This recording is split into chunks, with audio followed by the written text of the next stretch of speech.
Good evening. Good to see everyone here tonight. This picture does not mean anything to any of you, as far as I know. But it means a lot to me because this is my childhood home. This is where I grew up at. I can walk you through as much or as little as you'd like. It's my sister's car right there. Or old car. She got married and stuff, so yeah, she had to get a bigger one. Y'all know how that goes. It's our dog growing up, Romeo. He was a great dog, best dog ever. He passed away fairly recently. But yeah, that's where I grew up. My room is right there. So there's nothing left in there if you want to go rob it. But I mean, feel free. My mom's probably there. Say hi to her. So this is my childhood home. When I think of home, this is the first thing that comes to mind. But there's another thing from my childhood, another place that comes to mind when I think of home. That is this house. Also means nothing to you. It's about 15 minutes down the road from the first house. This is my grandmother's house, or grandmother and grandfather before he passed away. But I knew it as Mama's house mainly. And she's since moved to Florida, so if someone else lives here now, so definitely don't go and say hi to them. It'd be very strange.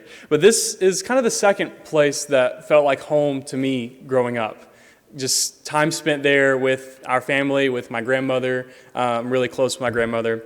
And this place, in spite of all of the trauma that's coming up, they're looking at this grass that I had to cut for so many hours of my life. Other than that, this is a place that brings up a lot of fond memories for me because it's home.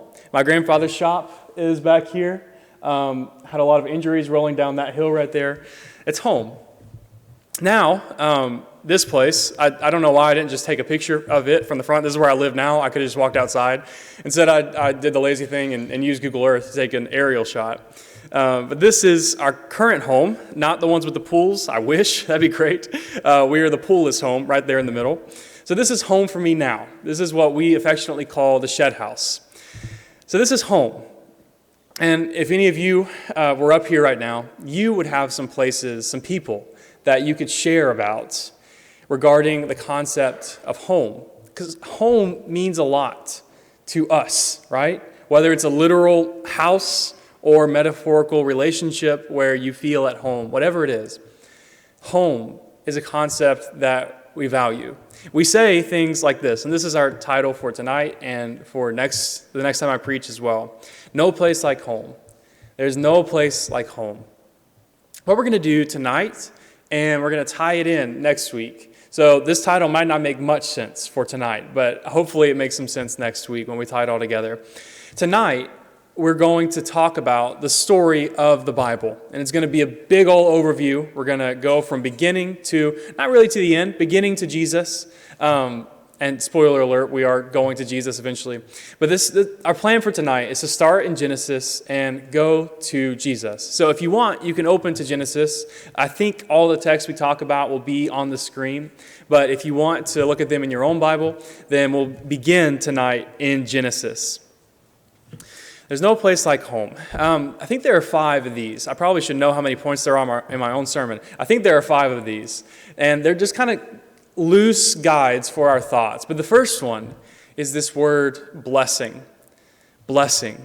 I want you to see this from Genesis because in the beginning, the Bible starts with a 30,000-foot overview of everything, of reality itself. It gives us this wide-angle lens on humanity and our origin, our problems, our purpose. It gives us answers to all of our most complicated questions. And it's all found in Genesis chapters 1 through 11. So it's this big old overview. We're not going to be able to talk about all of it. But I want to pick up on a thread that goes through not only these chapters, but through Genesis and really through the rest of the Bible. But we're going to trace it through Genesis 1 through 11. So let's begin in Genesis 1 in verse 22. Which says that God blessed them, saying, "Be fruitful and multiply and fill the waters in the seas, and let birds multiply on the earth." God blessed them. Next text, verse 28 of the same chapter.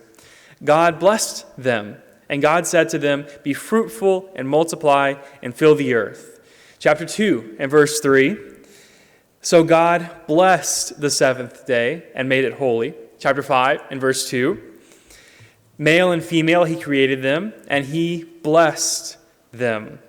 In Genesis chapter 9 and verse 1, God blessed Noah and his sons, and he said to them, "Be fruitful and multiply and fill the earth." You picked up on that thread of blessing in all of those texts. Now, the concept of blessing, I think, is really ambiguous. It's not exactly super clear what it means to most of us. And hopefully we'll be able to talk about that at a later time and just kind of unpack it more. But just for now, the general concept of blessing, let's get that in our minds, that the first part of the Bible has a message that says that we were created for more than what we currently experience. We were created to be blessed. We were created not to experience our world as it currently is, and that is scandalized by the choices that we make, right? We as humanity, the choices that we make for sin, for selfishness, that have corrupted God's good world over and over again. If you know Genesis 1 and 2, God created, and it was good, right? But there's a lot of not good in our world, and that's because of our choices. But what we learn from the beginning point, from where the story of the Bible begins, is that we were created for more. We were created to be blessed. Now, page 3 of the Bible, if you want to skim over Genesis chapter 3, it's what a lot of people call the fall of humanity. It's the Bible's answer to why everything is so broken in our world. At least it seems that way. It's because of those choices that we make. So our world is unraveling if we're in the world of Genesis chapter 3. And our question is, what is God going to do about it? Because God created all of this. So is he just leaving this to go where it goes? Or is he going to do something about it? And God's answer seems almost always to be, he's going to do something about it, right? It might not be the most obvious, it might not be what we want to happen, but he's going to do something about it. So his answer to this is in chapter 12 and verse 1. Because in the first 11 chapters, we have been going at breakneck speed. We have been on a roller coaster that's covering thousands of years. But when we get to chapter 12, we hit the brakes so suddenly we're getting whiplash if we're reading through this. And we zoom in on one guy. Genesis 12 and verse 1. Now the Lord said to Abram. So God strikes up a conversation with this guy named Abram. And if I call him Abraham, you probably know, same guy. So I probably will call him Abraham just because that's what we're used to. So Abraham, we zoom in on this one man. Before we keep reading in Genesis 12, I want to acknowledge what is, at least for me, a tension here in the text. And that is, why are we telling the story like this? It's almost like if I am telling the history of the United States of America, and I start with no taxation without representation. And then I'm on the Revolutionary War, George Washington, Civil War, World Wars. Seems like a lot of wars in our history. But we're telling the story of America, the Civil Rights Movement. And we get to the modern day. And I'm just telling this very quick story, an overview of American history. And all of a sudden, I stop and I say, and then there was a man named LeBron James. Okay? And LeBron was amazing at basketball. And I'm going to slow way down and tell his story very slowly. Now, if I do that, not to take anything away from LeBron, because LeBron is amazing at basketball, but not to take anything away from him, but if I do that, it's a little presumptuous, right? Because I'm saying that LeBron, as great as he is at basketball, has something to say, really anything at all to say, about the history of our nation, right? If I'm trying to tell the story of America, and I'm zooming over all of these gigantic events, and then I stop all of a sudden and talk for a long time about LeBron James. It's a little strange, but that's what happens here. And I think there's more to it than that. So I'm trying to create this tension for us and then unpack it a little bit. But that's kind of what happens here. It's this fascinating break where we turn to this one man named Abram. But I think there's something to this, because remember that the first 11 chapters are about the origin, the purpose, the problems of humanity. It's unpacking on a very wide angle scale what's wrong and what's good about humans. And I think the point of zooming through all of that and then hitting the brakes with this one man, with Abram, is to say that somehow what we're going to learn about this man has something incredibly significant to do with the history, the fate of that entire human race that we've been learning about. That this one man named Abram, him and what we're going to learn about his family, what happens with them changes the history of our species. Which is pretty interesting to me, that we're zooming in on this one guy named Abram. So God strikes up this conversation with Abram, and he does it with a poem. What we're going to read in Genesis 12, 1 through 3, is a poem. And this is a favorite technique of the first 5 books of the Bible, what we call the Pentateuch or the Torah.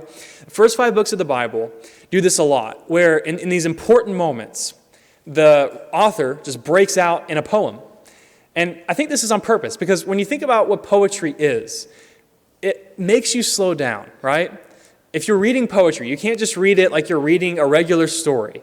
You have to slow down, and even if it's kind of a simple poem, you have to take it in, because the word order is mixed up, and maybe it's forcing the rhyme, so it's using some different words. And the same thing is true here. He's telling us something important is happening here, so slow down, take it in. So that's what he's doing, Genesis 12, 1 through 3. And there aren't very many more important moments than this one. So I want us to read it together. Genesis 12, 1 through 3. God says to Abram, "Go from your country and your kindred and your father's house to the land that I will show you. And I will make of you a great nation. And I will bless you and make your name great, so that you will be a blessing. I will bless those who bless you, and him who dishonors you I will curse, and in you all the families of the earth shall be blessed." The main idea of these 3 verses is blessing, right? You can see that. I think 5 times it repeats it here. Bless, bless, bless, blessed, blessing, maybe more than 5 times, several times. It's this hyper blessing on Abram.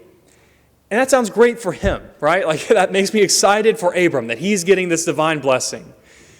But what we're expecting at this point is that this man and the blessing that he's receiving has something to say about our fate, about the fate of all of humanity. And I think we get a hint at that in the last line. Because the question for me is, what is it about Abram? What is it about this man that would call God to hyper bless him, to pour out all of these blessings on Abram? Does he just like guys named Abram? Is Abram just really good looking? Is he a very good person? And the answer to all of that, at least as far as we know, is not really. He's not a bad person necessarily, but really the rest of Genesis is telling us about what Abram and his family does. And there's a lot of bad stuff in there. If you haven't read Genesis in a while, read through it. It'll probably take you a while, but read through it. Abram's family and Abram himself do a lot of bad things. So it's not that Abram deserves this. It's not that Abram is perfect or he's handsome or anything like that. And that's why God picks him. No, Abram is just a man. He's just a guy. And I think that's kind of the point of why he is chosen. And I think that's kind of, I don't know, might be unsettling for you. I think it's a little unsettling for me to read about our Bible heroes and the bad things that they do, because I think sometimes we can almost look at them through rose-colored or rose-tinted glasses. But I think it's more helpful to view them as they actually were, to view them as the Bible tells us that they were, and to say that he's chosen not because Abram is up here. He's chosen because Abram is just a regular human like me. He's here with me, with all of the bad things I've done and am doing and will do. God chooses him to work through, to bless. God says, "I'm blessing you." And back to us, on the last phrase, "I'm blessing you because in you all of the families of the earth shall be blessed." Abram is blessed to bless. There's a youth event that we've started up this year that we're doing about every month or so. We're doing it tonight after worship services. It's called Blessed. And this is where it comes from. The name of the event comes from Abram. Because Abram was blessed to bless. You see that here, where God pours out his blessings on Abram. He commits himself to this one man He enters into what's called a covenant or a contract with Abram. And really, the rest of the Old Testament storyline flows out of this text because God is trying to rescue humanity from itself. The humanity that's broken from page 3 of the Bible needs to be saved. And God is entering back into the story to do it himself. And what we know is going to happen in the end is that he's going to give himself to do it. But he starts by choosing Abram to pour out his blessings on. And if you've ever wondered why the entire Old Testament, which obviously has been incredibly impactful in the history of the world, why this incredibly important book is kind of a history book of a really small nation that wasn't geopolitically significant. Why does it follow Israel? Why does the Old Testament focus on this one tiny, relatively speaking, nation? Well, it's because that nation is a family. That family that comes from Abram. So God has committed himself to this man. And when you read through the Old Testament, you see that this man and his family botch this over and over and over again. They botch it over and over and over again. But God sticks with it. Over again in the Psalms, repeatedly, they pray, they sing, they praise the steadfast love of the Lord. And for them, that's not like an empty cry to God, because they are aware of the brokenness that they exhibit in the world. But God sticks with them anyway. He's steadfast in his love. He sticks with this contract with Abram. So, page 1 of the Bible, humanity's blessed. Humanity's invited to exist in this Garden of Eden with God, to commune with their Creator. But then we forfeit it through our evil choices. And God, in an effort to rescue humanity from itself, binds himself to this one family, that he can bless this one family, to pour out the divine blessing on Abram, so that through him and through them, the blessing would go to all of us. And that's the storyline of the Bible. That's the storyline of the Old Testament in particular. So as we read through all of the crazy stories of the Old Testament, the good, the bad, the ugly, all the stories of our Old Testament, this is supposed to be somehow in the back of our minds that through these people, God is working to rescue, to save, to restore his blessing on his people. So that's what ties all of this together. The second image, the one of blessing in the Garden of Eden, and the second one is a bridge. And we'll go much more quickly through the rest of them, so don't worry about that. But the bridge here, this is a connecting point. In Exodus 4 and verse 22, God calls Israel my firstborn son. It's not going to be on the screen, so if you want to look at it in your Bible, Exodus 4 verse 22. God calls Israel his firstborn son. So at this point, the relationship between God and this family has reached this level of intimacy where they are child and father. Firstborn son, the son of the closest son to the father. And in Exodus 19, in verse 5, God says, "If you will indeed obey my voice and keep my covenant, you shall be my treasured possession among all peoples. For all the earth is mine, and you shall be to me a kingdom of priests and a holy nation." Okay, so a few things we draw out of this. Special. That's the first word that I draw out of this. You are my treasured possession amongst all peoples. You're special to me. You're my firstborn son, right? So that's part of Israel's identity. A second thing I draw from it is that they are holy. They're a holy nation. They're set apart. They're called out for a purpose. They're here to do something. They're holy. And last, and this is the one we're kind of focusing on right now, they're priestly. God calls them a kingdom of priests. In the ancient world, and the concept of a priest has kind of become convoluted for us, I think, but in the ancient world, the context of this, a priest was a go-between between God and humans, between divinity and humanity. The priest connected the two. He was a bridge. And God says that this entire nation, this big old family, is supposed to be a bridge between him and the rest of our broken world. It was supposed to connect the two sides that have been separated by our own shame and selfishness and sin. So, this entire nation, this whole family, is a bridge. That's a second identifying marker. A third part of this story is a house of cards that becomes a house of the Christ. 2 Samuel 7 is a load-bearing chapter of the Old Testament. In this chapter, all kinds of Old Testament themes just come rushing together in this torrent of biblical, if you want to nerd out, 2 Samuel 7 is the place to go. And the chapter kind of begins with David saying, you know what? I live in this really nice house. I live in a beautiful palace. And God is living in a tent. God's in the tabernacle. So David says, I live in a house. God's living in a tent. I want to build you a house, God. That's David's desire. But God responds to David, and he says, I'm good in my tent. That's, if you want to read it, that's what he says. I like it here in my tent. But then he turns it back on David, and he says, you know what I'm going to do? Actually, in fact, I'm going to build you a house. And this is verse 16 of 2 Samuel 7, where God tells David, your house and your kingdom shall be made forever before me. Your throne shall be established forever. So this is not a literal house, right? He's not building him a brick and mortar house. It's a family. It's a similar promise to the one Abram received. God is going to build David a family, a house that was going to endure forever. So this is a happy ever after moment where we've come to this and David has this promise. And so we're living happily ever after. Except not so fast, because this is a concept that influences almost the entire rest of the Bible. That is exile. Because David's family keeps messing up. They're living perpetually rebellious to God. They're corrupt. They're selfish. They're sinful.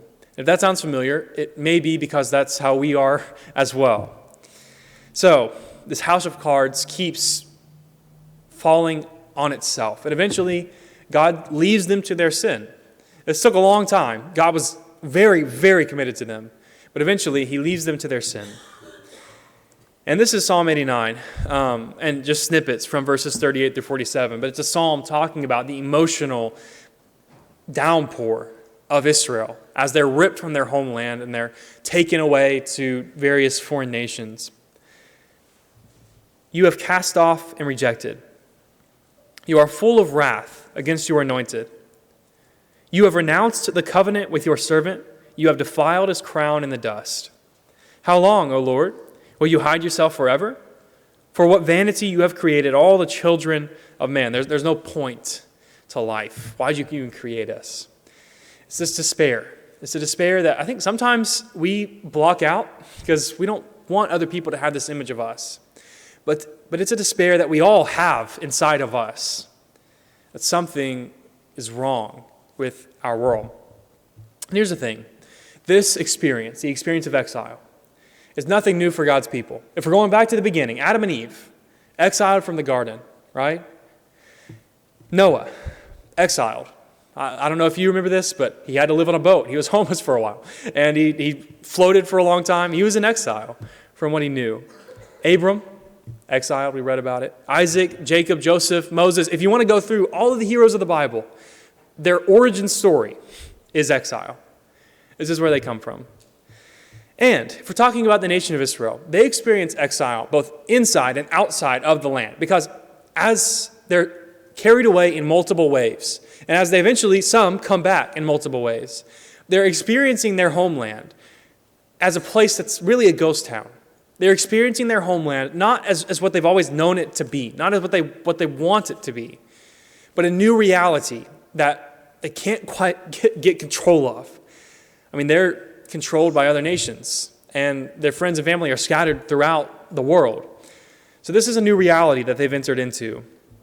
So this whole story of this family is that they don't belong anywhere, really.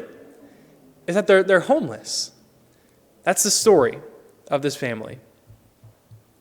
And in all of this despair, as they're exiled, Israel's prophets point them over and over again to one thing.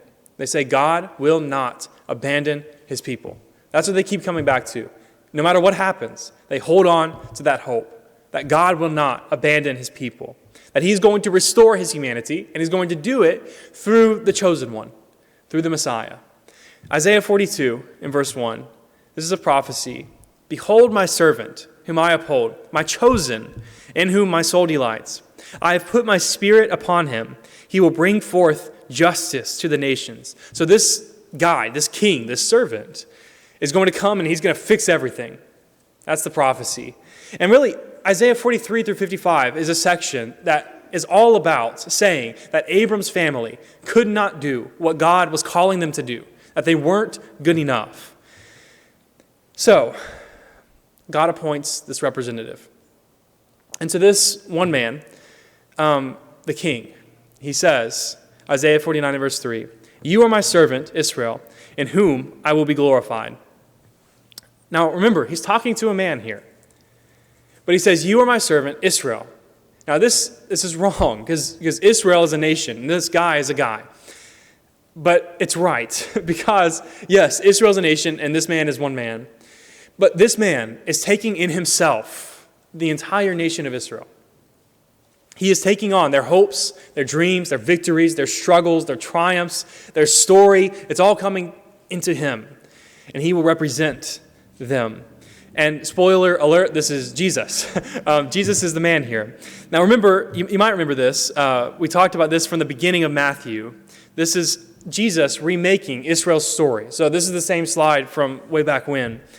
How Matthew intentionally portrays Jesus as the new Israel. Just like Israel comes out of Egypt, goes through the water, the Jordan River crossing, or the Red Sea crossing, into the wilderness for 40 years and into the promised land, and they enter into a covenant, the Ten Commandments. Jesus does all of that. These references are from Matthew. How Jesus comes out of Egypt, and he goes through the water of baptism, and he has 40 days in the wilderness, and he goes into the promised land. He enters into Canaan, and then he speaks his covenant, the Sermon on the Mount of Matthew 5 through 7. So the whole point is that Jesus is restarting the story of Israel. In fact, the first place that he goes to in his ministry, the region of Zebulun and Naphtali, which is the first region that was ripped out and taken into exile. So Jesus is restarting the story of Israel, and he's taking it in himself. He's supposed to be what Israel failed to be. Because John the Baptist is warning that right now the axe is laid at the root of the trees. This axe is ready to cut down the tree that is Israel. Because they've been trusting in their own selves. They're trusting that just because we have Abraham's blood pumping in our veins, we are God's people. And John says, no, even now the axe is right there, ready to take us down. So in their place, in the place of the nation of Israel, God has raised up Jesus to be the new Israel. And today, skipping way ahead in the story, his body carries on that mission. Because we are the new Israel. We are the body of Christ, the new Israel. The circumcision was a way of referring to the Israelite people. That was a distinguishing marker of them as a nation. We are the circumcision. We are Israel today, the spiritual Israel, who worship by the Spirit of God and glory in Christ Jesus and put no confidence in the flesh. Unlike them, unlike the people who found their status with God because of their bloodlines, we put no confidence in the flesh. So we are the new Israel. And what this brings us to is this point, and this is what we'll end on. This is where I wanted us to get. And that is, if you are a follower of Jesus today, and probably everyone in this room is, then this story is your story. The history lesson that we just went through, that's your family history. Because you are the new Israel. And this story comes to bear on your life and my life, and on our church. The story of Abram being called to leave. That's not just some random guy. That's our ancestor, at least in the faith. And the blessing that humanity was created to inhabit, that's my blessing. But it's also my blessing that I've given away, because I'm experiencing exile here on earth right now. And that king is my king. That story is my story. Next time, we'll talk about how that story comes to roost in our lives, and specifically our lives as people, as families, as a church, and what God has in mind for this place. As we say, there's no place like home. Tonight, if you haven't given your allegiance to King Jesus, now is the time to do it. Join in on this story and walk with the rest of us in a life of following after him as we stand and sing together.